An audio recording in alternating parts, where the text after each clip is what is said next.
Where are you? I want to vaccinate you, but you can't. So this is the current state of my mental health right now, is this exact video. ¿Cómo say what?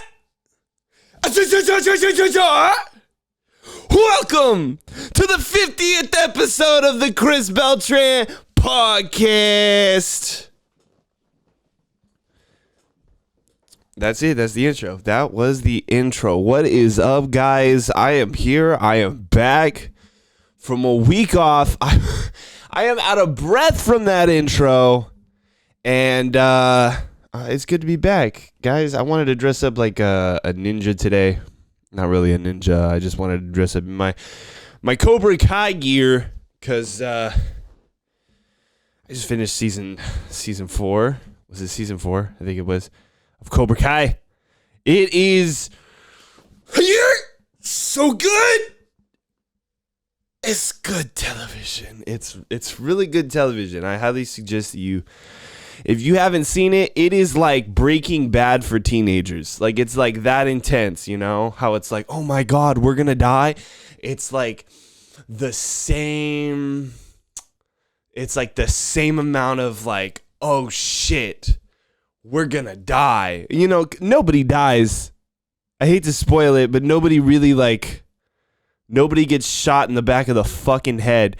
But like, it's just like, oh my God, if we lose, we're losers.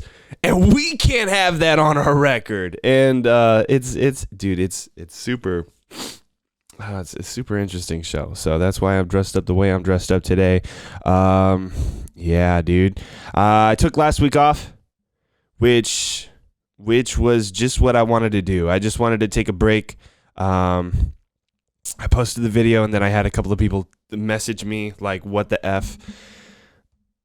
Is it true? And yeah, dude, Julie got COVID for like 2 weeks, and I got COVID, I don't know for how long, but I got it, and it wasn't that bad. And, vaccines are involved too. So I really don't know. But one thing I do know for sure is that COVID's not here anymore, you know? That's what I know for sure. And like, okay, I'm going to complain about some shit. Fuck, I haven't been to work in 2 weeks. I tested negative. And then I tested negative for COVID 3 days ago. And I'm reaching out to my jobs, and they will not let me come back. They're like, no, you have to wait 5 more days until you've tested negative or something like that. And then they, and they told me that, like, you can't come to the job if you've been into contact with somebody who may have been in contact with somebody who has COVID. So like, through all of this, I'm just gonna lie. I'm just gonna be a liar for the rest of my life. I will literally lie to everybody all the time to get what I want, because now I'm in financial difficulty. Not that much financial difficulty. Not enough to make a GoFundMe. Just like, how things get hard. You know how it's like I'm cleaning the kitchen and I drop a plate, and you know how it just got more difficult to clean the kitchen? It's kind of like that, where it's just like, I went 2 whole weeks. It's like I try so hard to just save money. I'm really trying hard to cut back on a lot of things. And then it's like, boom, you're off of work for 2 weeks. And then it's like, fuck, dude. And so now I am just a liar. So I'm just coming out right now and telling you guys that I am going to lie when it comes to me a lot. Are you sick? No. I was talking to my cousin the other day. I was talking to a guy, and I told him that I used to have an issue. With, because one time, okay, so back this up. One time when I was like really, really, really young, like when I was 18, and I didn't want to go to work this one day.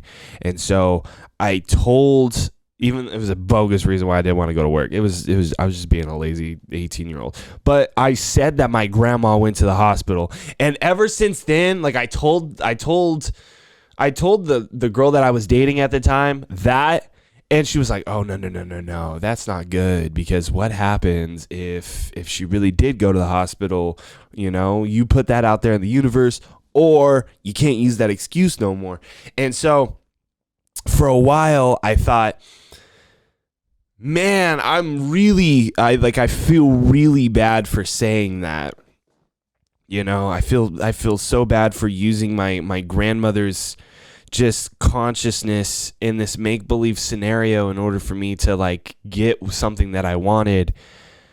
And you can imagine the amount of relief that I just went through, where the guilt that I have built up for a decade on that particular idea not even lifted off of me, it lifted me up. Like I felt like it made me float. Like I felt like I levitated. I hit nirvana. All of a sudden I realized I wasn't a bad person for lying. I'm not, and you're not too. You're not a bad person for lying, Now, of course, don't say you don't have COVID and then cough in someone's soup.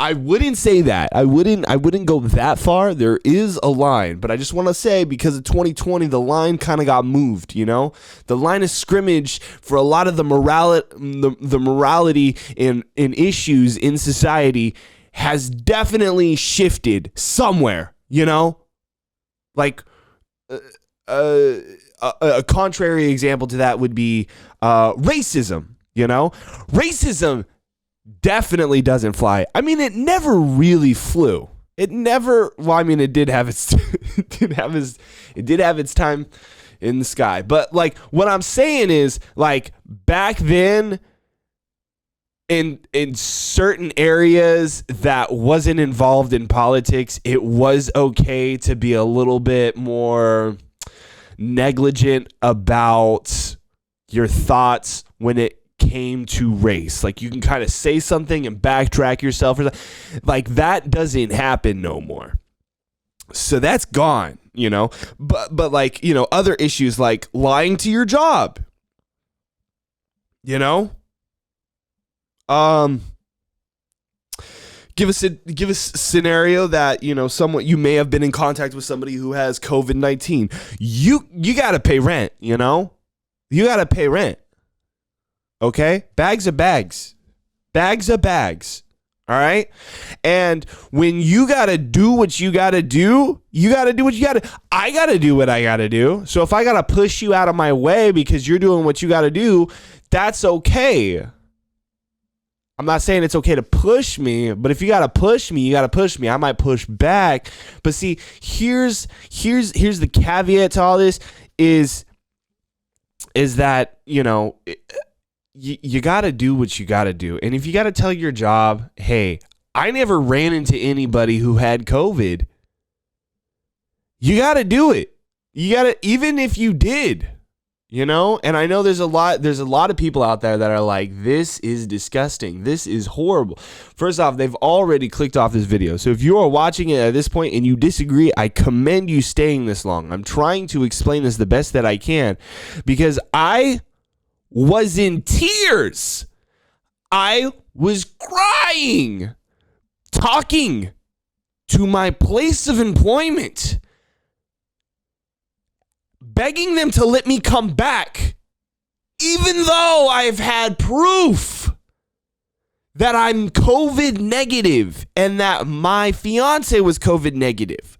We were both COVID negative, and my job still said it's not good enough. Guess what? The rules are changed. Bags is bags. Hey, I'm a liar now.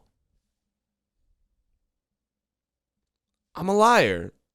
And it feels so good. It feels so good to like walk on a certain side of morality and really question why you were walking on that side of this moral line that you drew. You yourself, through influence of other people, through media, television, family values, culture, current events, whatever's going on, you yourself made up this ambiguous line that you drew in the sand, you know? And everybody's line is way different. And you drew it. And like, you know, I drew it and I told myself I wasn't going to do this, and this. And now I got to. And now I got to, just to maintain this, you know, this level of living that I'm doing, which is like already amazing, you know? So so the moral point to what I'm saying is, well, there are other people that can't afford to get COVID, and that's okay. That's okay. I assume that people are going to do the same thing to me. So it's not, I hate this whole, like, people think that, you know, I'm only going, like, my ambiguous line that I've drew into the ground used to be, this is who I am. And now it's, I don't really know what to call the line, but it's, I don't want to say I got to do what I got to do, but, you know, I got to do what I got to do. I got to do what I got to do. I know everyone else got to do what they got to do, so I'm going to do what I got to do. You know, that's it. I'm still, you know, my personal philosophy of like, don't reflect somebody else's character. That's still there. But the underlying thing now is like, you got to do what you got to do. And that's a difficult, it's very difficult. And that's the new thing that I kind of like, you know, I took a week I took 2 weeks off of work involuntarily. I didn't want to take 2 weeks off, but I sure as fuck took them. I sure as hell took those 2 weeks. Didn't want to. You know, I took a week off of YouTube. So like, you know, the 2 or 3 days that I was working on YouTube, I wasn't deeply in work with YouTube stuff. I was like just sitting and thinking, and, you know, as my fiance was resting, you know, you kind of do your own thing. And sometimes that requires that, sometimes you just catch yourself thinking, and this is where it's at right now. And like, I feel so awful because you know, this whole thing has changed me, and it's given me more resentment towards society. And I'm just being open about this too, you know. I don't want anyone to think that I'm evil now or anything like that. But it's just like, I care less. I care less about social issues now. You know, I don't give a fuck what you're protesting. And that's okay.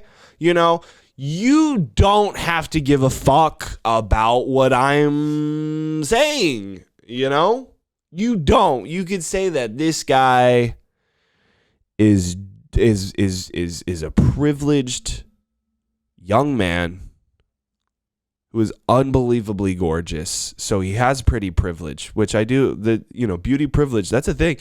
I can't deny that. But, you know, fuck it. I'm going to do what I got to do. I got to do what I got to do, you know? It's just, I don't like people now, you know? I really don't like people anymore, you know? They could all suck a dick. And if you're nice, you also can suck a dick. Like, I don't care anymore. And I'm trying to spin this in a way where it's like, where I can say whatever I want and loop back to, well, Chris is still a good guy. I don't know what to say. I'm just saying like, shit's raw. This is like a raw, this is a raw emotional take on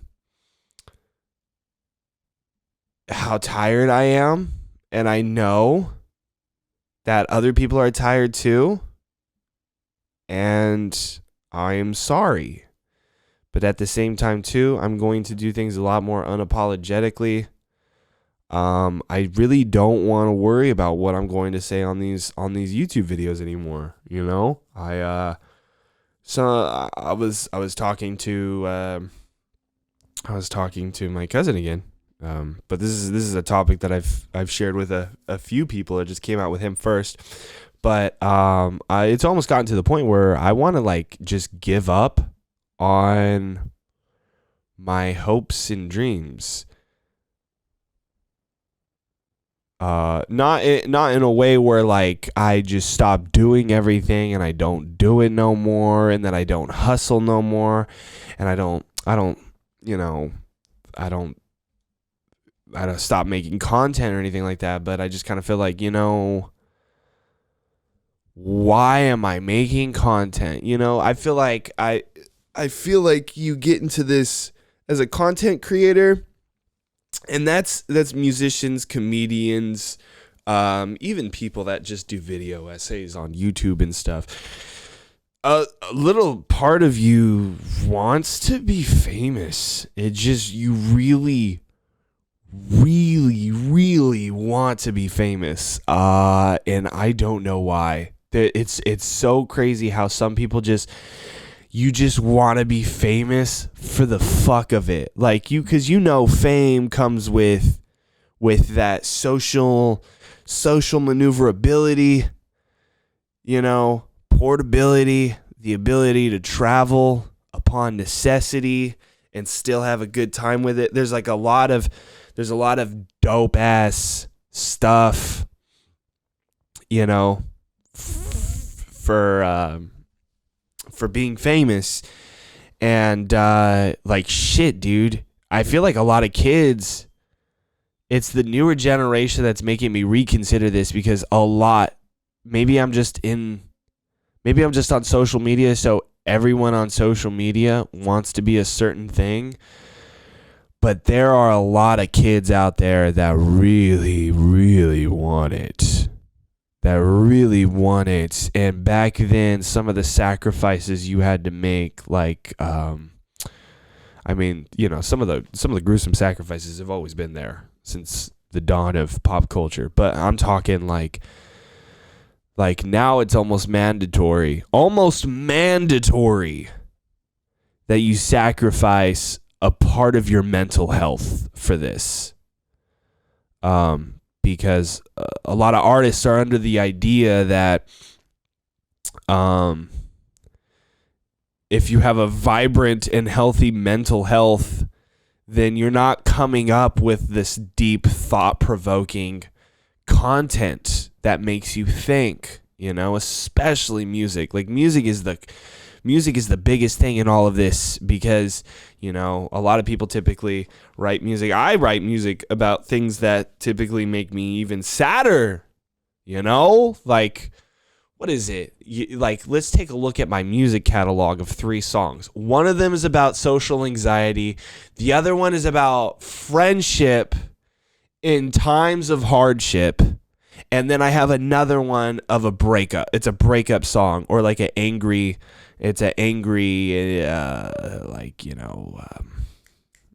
don't know, like infatuation or something. But like and even the new song that I'm coming up with is in some ways just like a self reflection of toxicity.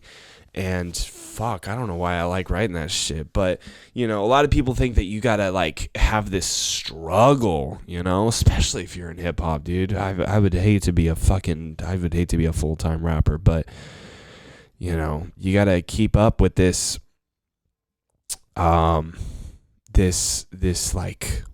weight, and you have to keep going with it. And it's almost like a badge of honor now to have more baggage and more weight, like you ain't Like a lot of these rappers nowadays, like they gotta sell this thug image or they ain't shit, you know?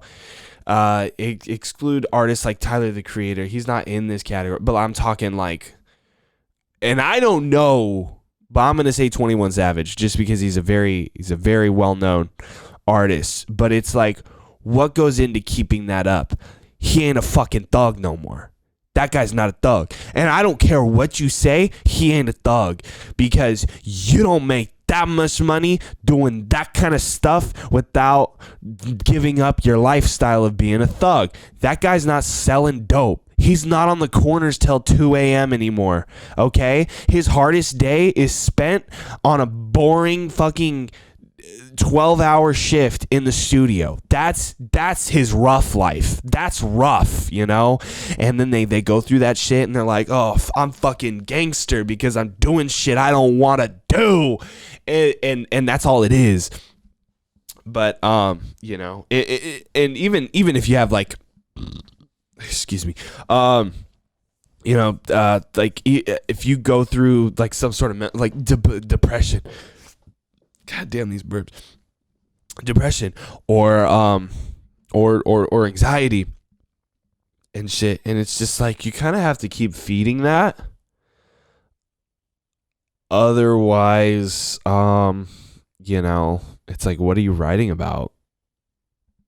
And people can catch the like, you know, the consumer audience can catch that authenticity very quickly. It's like you can like it's crazy how we could discern authenticity so quickly, because we could look at someone and say like the Island Boys, they ain't rough. They ain't rough. They never seen a day of rough in their life. The most rough thing that like one of them has gone through is literally getting the shit beat out of them by their girlfriend because they punched their girlfriend. You know what I mean? So, and like they got to keep up this facade of just being basically fucking losers. Like you have to pretend to be a loser. Like if people like literally acted like that shit, like the Island Boys, you would be excommunicated from your life. You know, you would have to be around other fucking losers in order to succeed at being a loser. I don't know. I digress off of that. The first 20 minutes of this podcast was just straight fucking emotion, you know, because that's how we do it, you know. That's I just had to give a quick karate chop in there just to balance it out. Yeah. So here's a song that I found. I'm going to talk about other stuff. I'm going to keep it quarantine related. Here is a rap during open mic. Not the open mic you're thinking about. Open mic about getting vaccinated. This was done at Dallas City Council meeting. Let's take a listen. Vaccinate. You gonna get corona from Mona. Don't vaccinate. Don't wait. Don't hesitate. You gotta vaccinate in the Lone Star State. Vaccination is so great. Vaccinate me all day long. Vaccinate your daddy and mom. Vaccinate my body. Vaccinate me at the party. A vaccine dream. I love the vaccine all day long. I want to vaccinate your mom. I want to stick it deep in your arm. Oh my, where are you? I want to vaccinate you, but you can't. So this is the current state of my mental health right now, is this exact video. I really don't have anything to say. I saw it and I just thought I had to share it with you guys. I just thought I had to share it with you. You know, like this guy's wearing some scrubs too. I don't know if he really knows anything. See, it's like these are the people, you know. This guy literally like woke up this morning and he was just like, "Yo, dude, I got to do my part to educate and inform the public at this Dallas City Council meeting on vaccine mandates." And this guy got up here and thought he did an earnest job. He thought he did such a... I don't even want to say a good job, because you could come out of something like this and be like, wow, that was really rough, but I think they got the message. No, this guy. Oh man, dude, it's.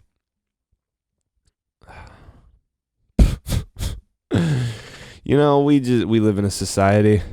We live in a motherfucking society. It's so crazy. I don't know if you guys have heard of this. It's coming up.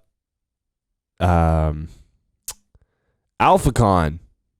Have you guys heard of this? AlphaCon 2022 is an event about being alpha. And, I've wanted to talk to you guys about it today because I just, first off, poster. Killed it, they killed it. I love the cast on here. Haven't heard of a single person on this list. Haven't heard, none of these people have been on the Joe Rogan show. None of these people, this is like Joe Rogan Jr., I love Joe Rogan, by the way, so I'm not making fun of Joe Rogan's dudes, but I'm just saying, this looks like if somebody was like, I want to be just like Joe Rogan and put together something that Joe Rogan would put together, but doesn't have the budget of Joe Rogan, first off, the head guy, his name is The Bull. What's your name? The Bull. Oh. I got a little squeak in my mic. What is up with this? Oh, man. I talk way too loud. Maybe I should be on AlphaCon. Why is my face not on this poster? Why is my face on this? I look the thing that sucks is I look like half of these guys. I look like half of them, white skin, a little bit of facial hair. I was looking at the trailer for it, which is very cinematic. It looks like a movie. I look like half of them. They got facial hair. They had glasses. How big muscular dudes sometimes have glasses and they put their hair back and they never wear glasses until they need to look smart, until they get give a conference at something, and then they put on glasses and they tuck in their shirt and they're just muscles bulging out of that shirt, and it's just people really want to be like that. It's funny, but I also kind of feel like AlphaCon is here's a list of all the people that are alpha or self-proclaimed alpha, from number one most alpha to someone who's just in the club at the very bottom, just came in today. It only attracts this many people, there's only that if you Arnold Schwarzenegger's not looking at this and thinking, oh, I gotta go, it's my people. Sylvester Stallone's not, oh, it's my people. It's my people. That was a bad Arnold Schwarzenegger. I'll never do that again. But no, man, the bull is up there, and this is his pose. This is his pose right here. What? It's, I think we've made it to the point in society where we used to look at people that did this.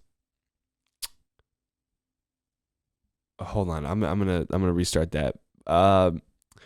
It's like being alpha, quote unquote alpha. It's so trendy right now. It is so trendy to look up financial advice and want to be wealthy a specific way, You know, like it almost seems like everybody now, every dude who prides themselves on being a dude, you know, every dude who prides themselves on being a dude wants the same exact thing out of life, which is pussy and money and access. But honestly, they're very content with pussy and money. But that's just that's what these guys literally think. Like, they're looking at these guys. You don't talk about being alpha because it, like, you know, when you talk about alpha and being alpha, it's so synonymous in the culture now, in this improvement culture with pussy and money, that it's not even funny. It's not even, that's why you didn't laugh when I said that shit. If I said it 10 years ago, you would have laughed. But because I said, oh, because it only attracts money and pussy, you're like, yeah, and there you go. I made my point. If you didn't laugh, I made my point. That's all they want is pussy and money. That's all they think about. That's all they think about. That's all they think about. It's pussy and money. You can't think about anything else at AlphaCon. There's nothing. Oh, well, I'm going to provide a stable living for my family. You know what? And it would be not. You wouldn't do that shit with an ugly broad. You wouldn't do that shit with an ugly broad. Am I right? Am I wrong? Oh, I want to provide a living for my family. And it's like, yeah, with what kind of wife? Can I guess a hot one? Can I guess a hot one? You know, fuck. I should go to AlphaCon. I want to just go to AlphaCon. Just be on stage. This is my AlphaCon speech. Listen. I gotta put some inspiring music on. Let me hold on. Inspirational music. No copyright. Let's do here we go.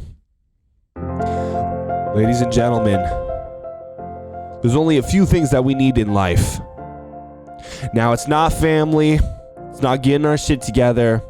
It's only two things. And these two things are some of the most important things that you're going to need in your life because they provide you with a lot of happiness. Now, they say that money can't buy happiness. And people who say that don't have pussy. Now, let me talk about the two things that you need in life. Money and pussy. See, if you had a lot of money, you can get a lot of pussy. And if you had a lot of pussy, that means you have a lot of money. So the number one step, the first step, the most crucial, critical step is to get that money. Bags is bags. So what do you got to do? You got to lie. Lie to your employer. You know? Tell them that you got 10 years experience, but you really don't. Forge signatures on letters of recommendation because that's how we're going to get the bag. Okay? We are going to get money. We are going to get bitches. Once we have all of the money that we need, we can start getting bitches because we need pussy. Pussy is one of the most self-validating things that any man, any alpha can require, okay? So we're gonna get money and pussy. And there ain't gonna be no substitutes because you're alpha. The only substitute is being a bitch. Money and pussy. If you ain't walking that fine fucking line between getting broads and getting bags, then you have no place being an alpha. So step back, bitch, because this is it. So join me in my get pussy and get money crew. See, that's how it's done. That's how it's done. Crap. That's a clip for the rewind. There we go. That was good. Dude, I feel really inspired right now. I don't know about you guys, but like now I really want to I really want to like work and have sex right now. Oh man. Yeah, that was a little emotional actually. Man, I don't know where I felt like I transcended. I feel like I transcended into another dimension. You know, it was like I went from being beta to being alpha, and it's just I feel so at peace, you know? I feel so at peace. But yeah. Well, here's another news story that I found. It came out October 7th, 2021, but I felt like I wanted to share it because I think it's still fucking valid. I feel like everything in this story was valid 4 years ago, and it's still valid now. The video was put out by NBC News. It's called How Cannabis Legalization is Changing the Workplace. It is changing the workplace. And we're going to record the screen on this one. New screen. New screen recording. There we go. So you guys can follow along. Sorry. Dude, I keep burping and I'm so sorry. I feel so bad that I just keep burping, you know? And like I hope it's just a trope of the show. Like I hope people like see it as like oh no, it's okay. He just burps sometimes. I hope like nobody is listening to me and like this guy's got some ideas and then heard me belch and then just like fuck this dude, you know? But then again, dude, if you listen to a podcast and you hear one burp and you're like, yo, dude, this guy's an ass. I'm not watching. I really didn't want you to watch in the first place because you're not alpha. You're not alpha. You tell the truth. You tell your boss the truth every time because you're a fucking narc. You're a fucking narc. If you get off of this YouTube video because I burped, you're a fucking narc. Go to the cops and suck their dick, dude. I mean, I respect cops, but go fuck yourself and go fuck the cops. You guys can have a fuck fest. This is not alpha. Being a narc is not alpha, you know? It is definitely not. Okay, let's watch this. Here we go. Watching stuff on the internet. How cannabis legalization is changing the workplace.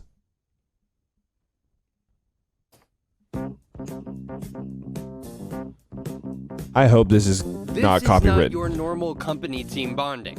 This is the best joint I've ever made. Probably not the best one at the table. But for this public relations firm, this is how they do it. So just throw the weed in the grinder, close it up, and just grind it up as best you can.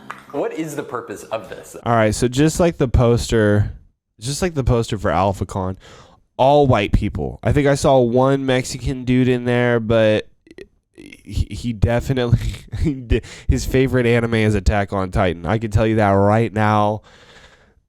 So he ain't really Mexican. Everybody here is white, and this is you're gonna get. I bet you can see my point forming, but I'm gonna let you guys watch this. I don't.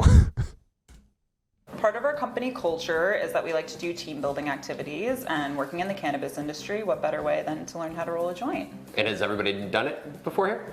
Most people. We have a couple newbies. Who's the newbies? I've not done before. That is Trisha White. See, and this bitch looks like a narc. See, she looks like the narkiest narc of them all, dude. She looks like she would dig through your tweets from 2011 and see and saw you call and see you just use the word beaner and just like used it out of context and boom, you're done. You're done, dude. You're so done. If you run across this lady and piss her off, because she knows how to use Twitter. She definitely does. He hired junior accounts executive. So this is my first job. This out is of your college. first job. My first real job. And this is your first time rolling a joint? It is. You're My first. oh god, dude. I just want to right in the neck, dude. Time rolling a joint. A lot of firsts going on. It's because of this woman, Rosie Matteo. She hired Trisha to join her PR firm.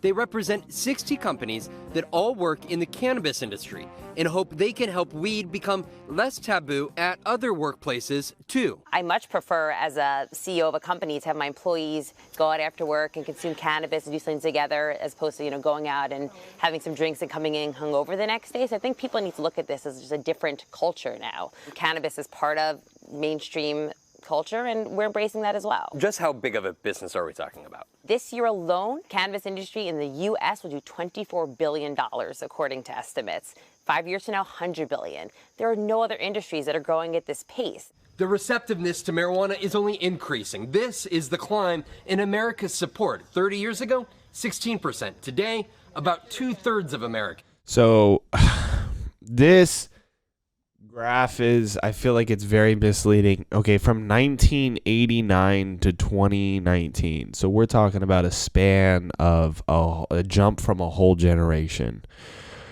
Goes from 16 to 67. U.S. public opinion of legalizing marijuana. It's done by the Pew Research, but I when they look at these graphs and they don't even tell you. They don't tell you much about these graphs. This is the shitty thing. This is not a funny part of the podcast. I'm sorry, but it's just like they just like, dude. Nowadays, it's so common. It is so common for anything, anybody trying to convince you of an idea, whatever it is. It's so easy for them to just show you a graph with ambiguous dimensions and terms and criteria, and you just need to see a visual of how slanted the line is, I'm sure they could have did a better job if they would have squeezed this graph, but it's I just when people show this shit, it means nothing to me. Statistics mean absolutely nothing to me, because you could prove anything you wanted to by selecting specific statistics. So, U.S. public opinion on legalizing marijuana. No, don't get me wrong. I smoke weed. So, absolutely do I have nothing wrong with smoking weed. But, it's just I feel like I'm being lied to right now. I feel like now there's a financial incentive to legalize marijuana on behalf of NBC and whoever wants to report this type of shit. It almost seems political now. It almost seems like, hey, now that one side of the political spectrum wants to legalize something or make something illegal. This also works when we want to make something illegal. But it almost seems like now marijuana has entered the realm of political nuance, to where back in the 80s, as you can see by this graph, nobody cared, and it didn't look like it was looked like it was a bipartisan agreement that marijuana should be outlawed. And now there's a financial incentive to legalize it. And so now these news stations really want to hammer down this stuff. Which, by the way, I really miss the old days of when marijuana was illegal, when you couldn't go buy it at a store for $60 an eighth, because that's what it is now. Because now you could buy marijuana and it's $60 an eighth. Some bullshit like that. They get cheaper. But I remember when I was first buying weed, back in high school, dude, the good old days, it was 2 grams was $15, 2 2 grams of weed was $15, and it came in a little Ziploc baggie. And you'd see it, and sometimes it had little things on the bag, you know, like a little Batman logo, and you pop it. This is great. Here you go, $15, and that weed would last you so long. Like, I remember smoking all the time when I was younger. All the time. And it almost felt like I had an unlimited supply of weed because I never bought it. Because I would buy I'd buy a zip for like $30-$40. And it was like very mid weed, you know? It was very mid, which is very good. Mid is good when it comes to marijuana. Unless you're a fucking snob. Which I do know some snobby marijuana smokers, and I can't stand them. I fight them all the time. But, you know, I got so far away from this news story. But yeah, dude, marijuana, man, I miss the good old days. And now some major corporations are adjusting with the times. Amazon, the biggest, saying in a statement this summer, "We've changed course. We will no longer include marijuana in our comprehensive drug screening program, and will instead treat it the same as alcohol use." Okay. Let me reword that for you, because some people may be a little bit confused, because when companies make announcements about stuff, they make them so political. You know, they make we are now going to do this and do this. Basically, we're running out of people that we could pay a very low wage to. You know, there's only so many people Amazon can hire in an area. You can only you know how because the turnover rate for Amazon warehouse is on average about 2 to 3 weeks. That's not a statistic. Please look that up. But it's bullshit. You know, it's truly abysmal. And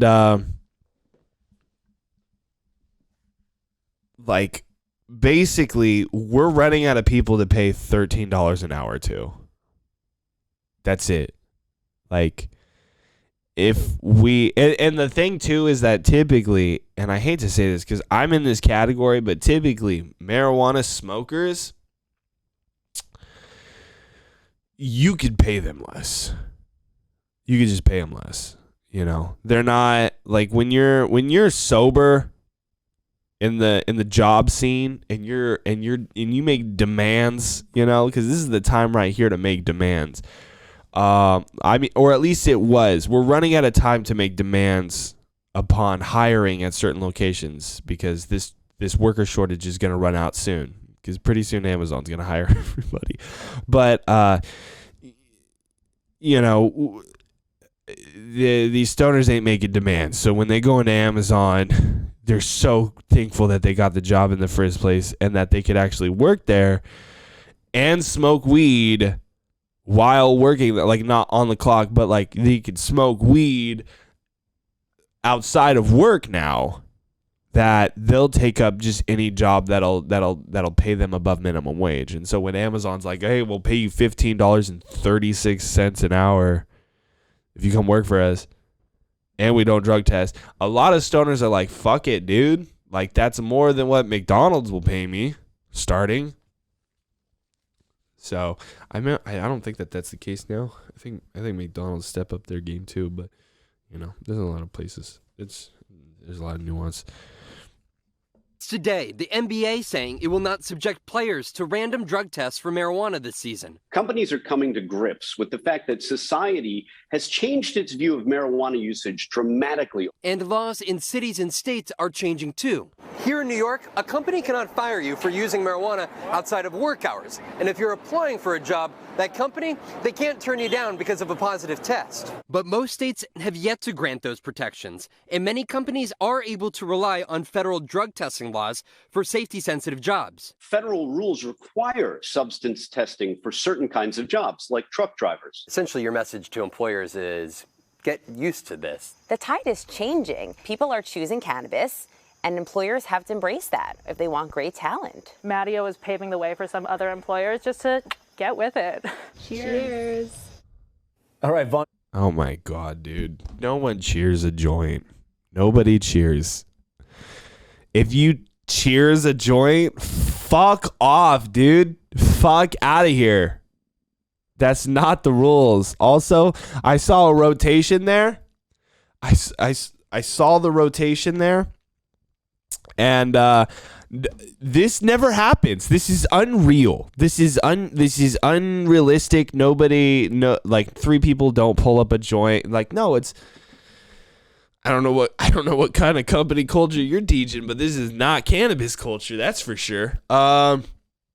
But the point that I was trying to make earlier, and I don't mean to bring race into it, but it's just white people. White people need to be stopped. Okay, this is just too much power. This is too much power. We got too much. We have all the power. We need to stop. Yeah, I just find it funny that there are like so many people, and like statistically, it doesn't matter who you vote for. I don't care if you're a Trump voter. I don't care if you voted for Green Party. Listen.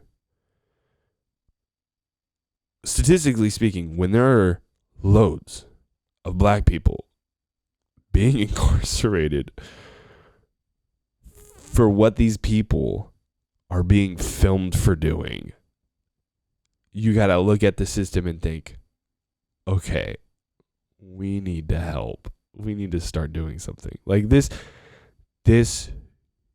shouldn't exist anymore. Like,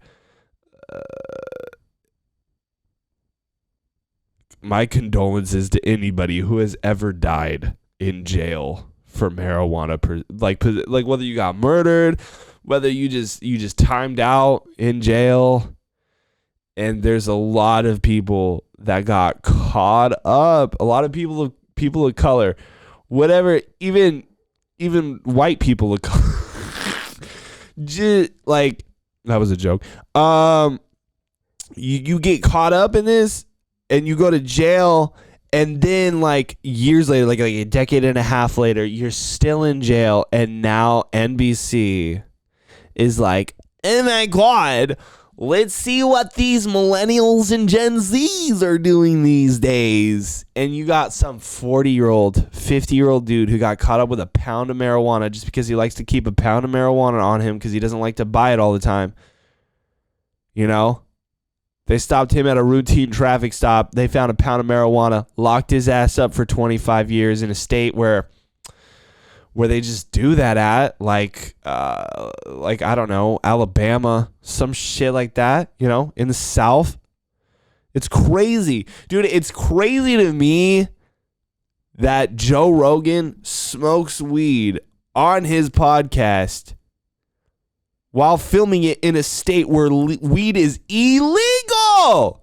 It's illegal. It's so fucking illegal in Texas. I know because I'm thinking about leaving California, so I'm looking up marijuana laws among all other tax laws and laws, and like, you know, I see the marijuana law in Texas is Hold on one sec. Hold on. I have it.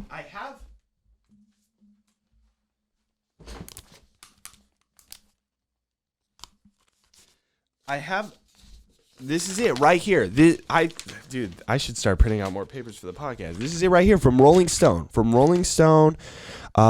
don't know the year. It is 2021, April 22nd, 2021. There is a map. I'm not gonna scan this. You're gonna have to look at it. Hopefully you can see that. As you can see, Texas, the biggest state on the map. I know Alaska's bigger, but I mean, it's just, you know, it's yellow, and on the color coordination it says, you know, for the green it's legal for adult recreational use, legal for medicinal use. Okay, come on. All right, and then for the yellow it's It's no program for legal THC. There's no program for legal THC. And yet Joe Rogan is on his podcast smoking weed with other people. And it's crazy. I don't really know how to make of it, you know? It's so interesting, and you know, times are changing, and they're so excuse me, fuck you. It's bananas. It's just so bananas how people just get away with certain things in society, and you know.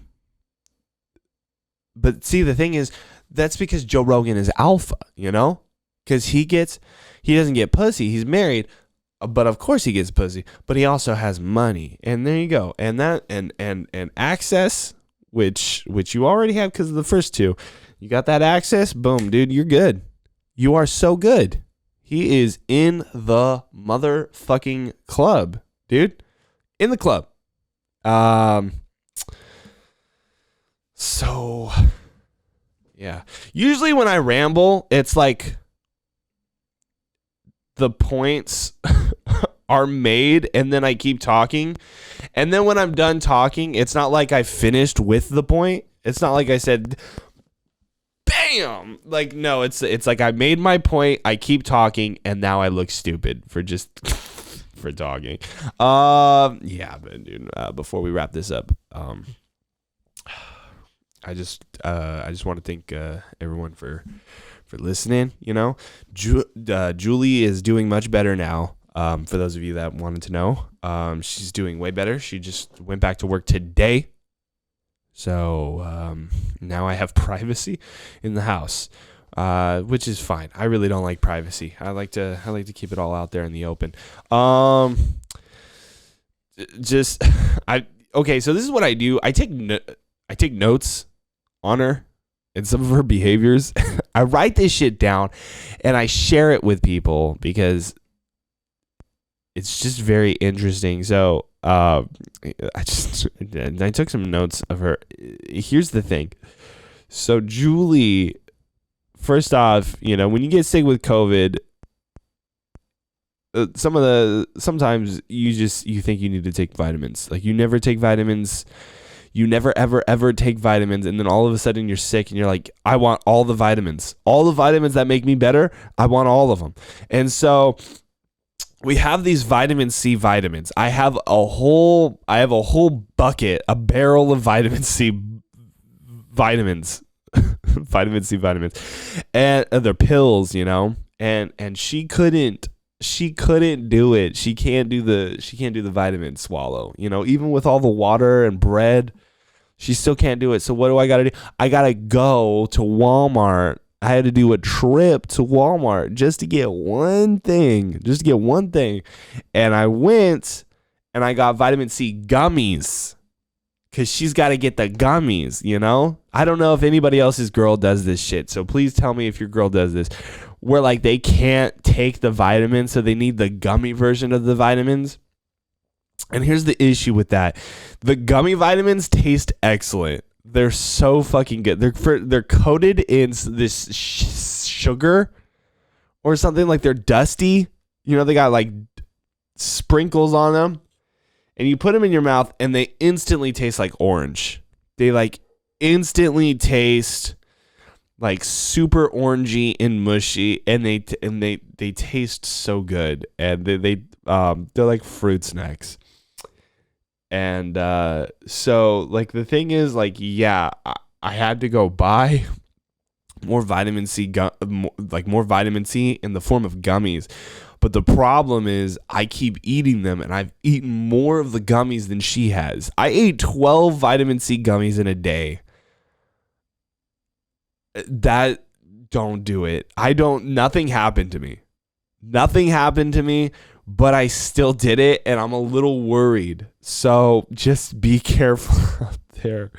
The other thing that she asked me the other day, she asked me this question, and I was just like, I was so upset when she asked me the question. She was like, if I and this is quote for quote. This isn't like a paraphrase. This wasn't a 3-sentence long question with an intro or anything like that. She just like straight up, we were in bed and we said goodnight. We stopped talking. We stopped talking for the rest of the night because it's time to go to bed. She flips her body over after minutes of silence because she knows that I'm up because, I'm like, I'm not putting out sleep vibes, okay? And she goes, babe. Like, yeah. And she goes, if I pooped my pants in the middle of the night, would you be mad at me? And it's like, okay, first off, go to the bathroom right now. Shut up. Go to the bathroom. I'm not going to deal with poopy pants right now. But then I was like, why would you even ask me that question? Why would you? And she goes, never mind. I guess you would be mad. And it's like, dude, yeah, I would. I would be mad if you pooped the pants in the middle of the night because you're a grown adult. You're a healthy human being. You're a healthy human being. You don't poop your pants at night. And I don't know why. Yo, this motherfucking I'm about to drop $1,000 on some new mics because this is horrendous. Okay. Well, that's what she said. If I pooped my pants in the middle of the night, would you be mad at me? Short answer, no. Long answer, absolutely would I be mad at you.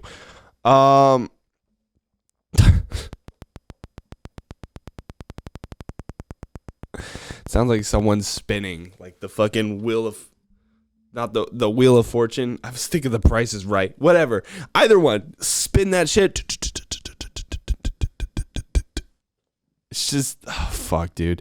This is my biggest piece of advice for anybody who wants to be a content creator. First off, don't. But the second piece of advice is don't give up and do it with whatever you got going on, even if you got shit going on, dude. Even if you got shit that's going wrong with the podcast, you keep going forward, because that's the most alpha fucking thing that you can do is even though shit is going haywire, you just go, So, I know that didn't, I'm not really closing on anything great, but, never give up on your dreams of being alpha. Get pussy, get money. Enough said. Smoke the weed all you want. Go to AlphaCon. Tickets are on sale at alphacon.com. I'm not sponsored, but in case that shit applied to you, just Google AlphaCon 2022. Fuck this.